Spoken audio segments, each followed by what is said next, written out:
We learned in high school English class that plot is the events of the story. So as writers, we create the most interesting events that we can, and then we still get feedback from readers like, I just couldn't connect. And that's because plot is more than just a series of interesting events. It needs one very specific thing. And readers usually can't name it, but they can absolutely feel its absence. It completely changes the way they connect with a story. This one piece is what makes a reader feel invested, makes them keep turning pages, and makes them feel that sense of satisfaction when the story's over. Your plot is not just a series of events. It's pressure applied to one very specific target. Let's talk about how to build a plot that applies that pressure precisely so readers can't put your book down. Take a deep breath. You've made it to the writing woods. Y'all know there's no pressure here, no stress. We're happy to be in nature talking about writing together. If you're looking for more of this feeling, head over to writingwoods.com. We're building an amazing free community there, and we'd love to have you. Before we start talking about how to apply this pressure, let's do a quick recap of our last episode where we discussed how to identify the target. If y'all remember, we talked about the term sacred flaw, which Will Storr coined in his book, The Science of Storytelling. A sacred flaw is not necessarily a flaw in your character's personality, but it is a flawed belief system, a way of seeing the world that is limiting or harming your protagonist. This flawed belief system also contributes to their identity, which is why they are so reluctant to let it go. To them, it is a fundamental truth that they just don't question. The story will be about the protagonist confronting this flawed belief system. And remember, we're not just trying to make life tough on our protagonist. We're not tossing grenades at them. We're archers shooting arrows directly at that bullseye, which is their sacred flaw. And today we're talking about exactly how to do that. Y'all, this is the heart of character-first storytelling. You'll hear that term thrown around a lot, character first, character driven.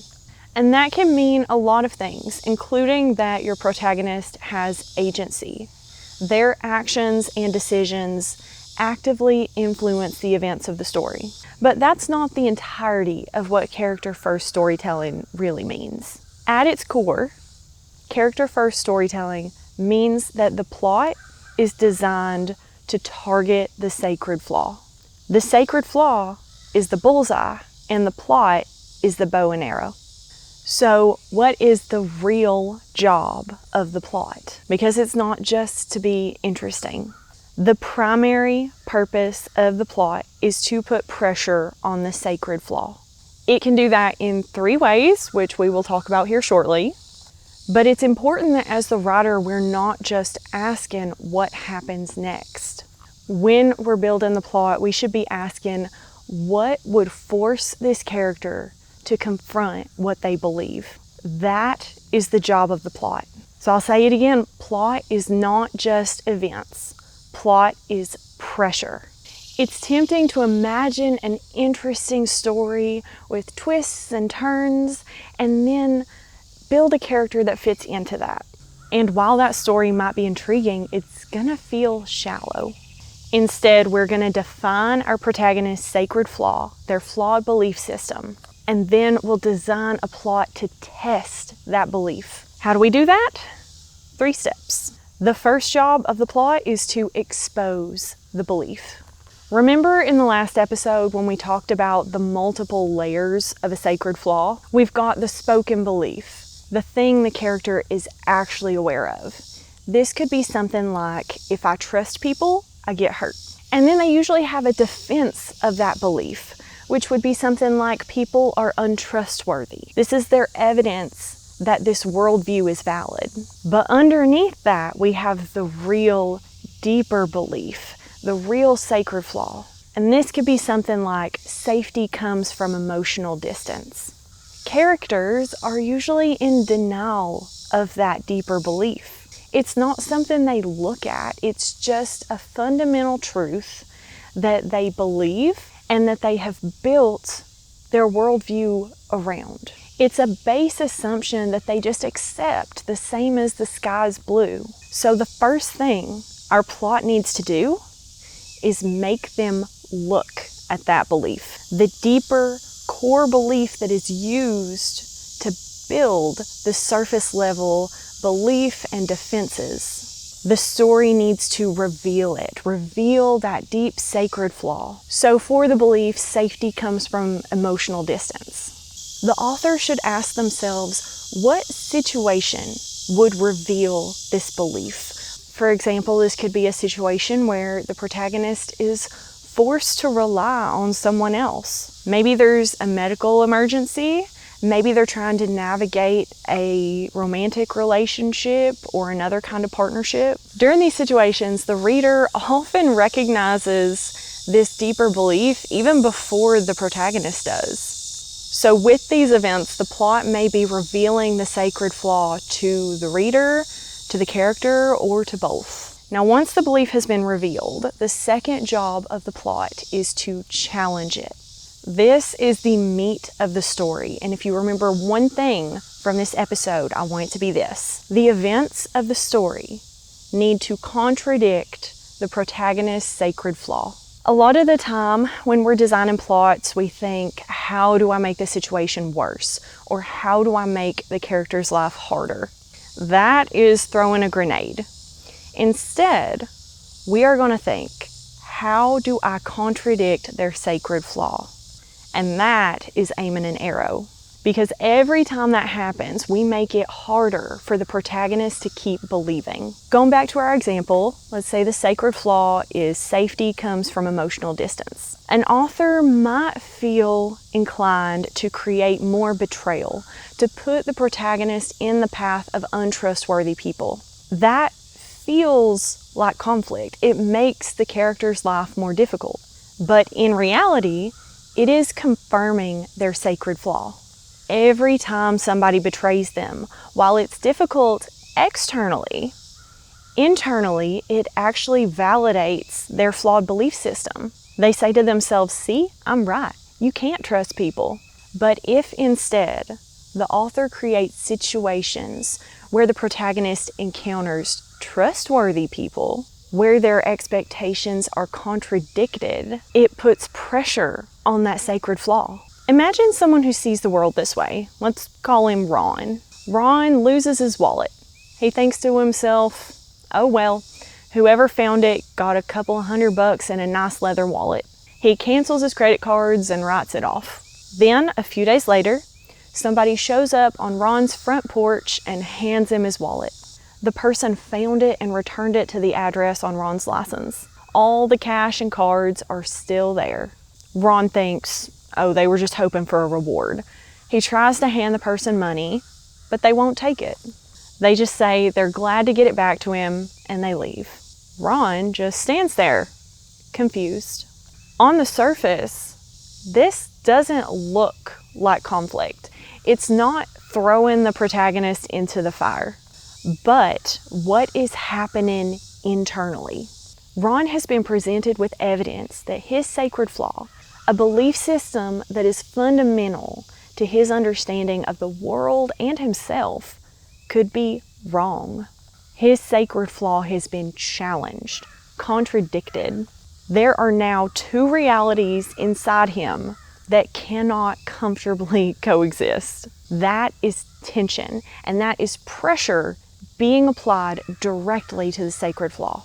Each time this happens, Ron has to make a choice between those two realities. He has to choose whether to maintain his sacred flaw, to continue to see the world in the way that he always has, or to change it, to change his fundamental belief system, his fundamental understanding of the world and who he is. We'll talk about that choice in a moment, but first of all, we have the third and final job of the plot, and that is to escalate the pressure being applied to the sacred flaw. So the plot reveals that flaw, it challenges and contradicts it, and then it escalates the situation. This happens in two ways. First of all, applying more pressure to the sacred flaw, And second, by increasing the cost of maintaining that belief. So as this pressure builds, as the sacred flaw is contradicted, and as the cost of maintaining it becomes higher and higher, it becomes more and more difficult for the protagonist to actually maintain that belief system. So as this pressure builds, the flawed belief system becomes harder and harder to maintain. Every time the protagonist is forced to make a choice, it is more difficult to continue to hold that flawed belief system, to choose it over a new reality. And every time the protagonist does choose to maintain that flawed belief system, they're forced to do these mental gymnastics to create more unlikely excuses, to oppose their other values, to sacrifice things that they want, or just to do things they otherwise don't want to do. And while I'm evaluating a plot as a developmental editor, one of the questions I'm constantly asking is this: how is this scene applying pressure to the sacred flaw? And it is these three categories: exposing the belief, challenging the belief, increasing the cost of maintaining it. And there's a reason that the character holds this sacred flaw. It protects them from something. Ron believes that safety comes from emotional distance because it protects him from getting hurt by other people. But there is a cost to this sacred flaw. There are consequences for believing it.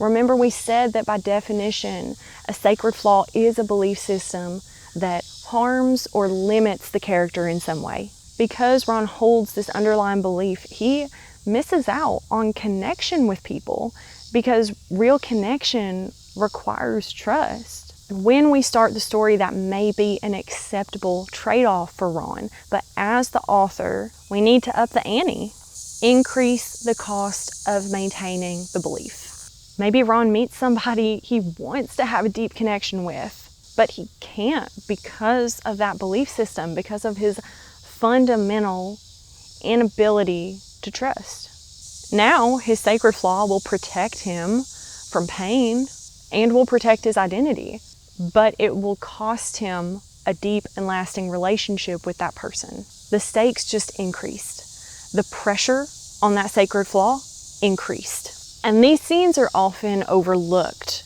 when writers are trying to identify this mechanism, because on the surface they can appear unrelated to the sacred flaw, but they are actually integral to the escalation of that tension.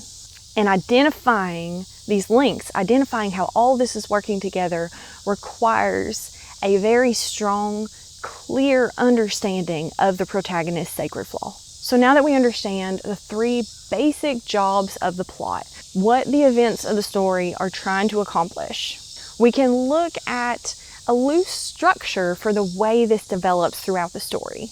Most stories have a series of turning points that lead to the climax.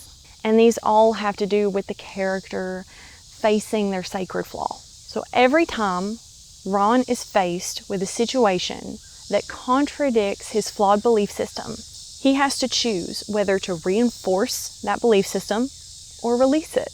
Does he prop up his worldview? Does he assert that he is right and people cannot be trusted? Or does he say, I was wrong, people can be trusted, and it's worth the risk? The plot uses events to apply pressure to this belief system, and the story is the series of events the protagonist makes in response to that pressure. Often those choices look something like this. Early in the story, there are small cracks in their belief system, but they're able to seal them up through explanations. They maintain their belief system against the initial pressure. Around the midpoint, these contradictions really become impossible to ignore. The protagonist faces their deeper belief system, and they may even make decisions that oppose it, but they still resist changing that fundamental belief. And then comes the climax. The climax is not just the most interesting or the most charged moment. Yes, it's a culmination of the external events, but there's something more important to it. It is the point in the story when the protagonist's sacred flaw, their flawed belief system, can no longer comfortably exist alongside the pressure that the plot has created. The protagonist went into the story with this fundamental belief, and the plot shot arrows and applied pressure until that belief could no longer exist in its current form. At this point, the protagonist must make a choice, and they only have 3 options. Option 1 is to change the belief, to integrate this new information and to grow, to evolve. Option 2 is to reject their old belief entirely, to let it go and to replace it with something new. And option 3 is to harden into the belief, to reaffirm it despite evidence against it. That decision, not the battle, not the explosion, is the emotional climax. In most stories, the protagonist will either change or reject their belief system. They'll recognize their worldview as fundamentally flawed, and they will decide to see the world differently, to be a different person. That's the culmination of the character arc. That's growth. Of course, that does not happen in all stories. If they harden into the belief, if they take all this evidence, all this pressure from the plot and say, I don't care. I'm going to maintain my identity, my worldview, even if it's harming me, then the story becomes a tragedy. And it's important that in either case, the consequences are realized. If the protagonist hardens into their belief, then all that pressure the plot has been creating comes bearing down on them. They experience the consequences of holding on to their sacred flaw. If they change their worldview, there may also be consequences. Remember, it's been protecting them from something, so maybe they have to face that. In any case, once the protagonist has changed, rejected, or hardened into their belief system, we have the resolution, where the protagonist faces these consequences. And the story ends when that internal position is locked in and no longer changing under narrative pressure. So the character has made their final decision. They've become who they're going to be in regard to this belief system. The plot is no longer applying pressure to the sacred flaw, and the story ends. This makes stories feel deep, and readers usually can't explain it. They just say that they connected with the protagonist, or that they feel satisfied after the story ended. And it's because we crave meaning on an individual human level. An interesting premise, intriguing events may get our attention, but we only feel connected when the plot aligns with this internal struggle, with a person fighting and struggling to understand who they are and how they fit into the world. And the external events become both the trigger for this and an expression of it.